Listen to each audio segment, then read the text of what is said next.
আহমুদ্দিন আব্বু, তোমার বাংলাদেশ কেমন লাগে বাবা? ভালো।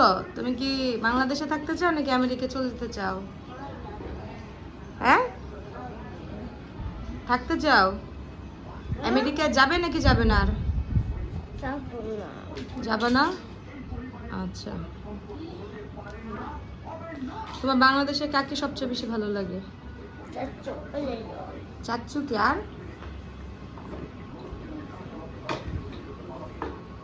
আর বাংলাদেশের কোন খাবারটা বেশি ভালো লেগেছে? বাংলাদেশের কোন ফুডটা বেশি ইয়ামি? কোন ফুডটা বেশি তোমার কাছে ইয়ামি লাগে, মজা লেগেছে?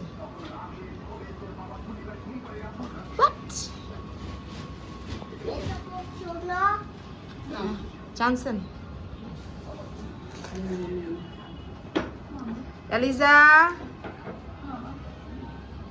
বাংলা সিনেমা কি আপনি দেখেন? কোনো সিনেমাই দিই না। দেখেন না? এলিজা ফুট্টু।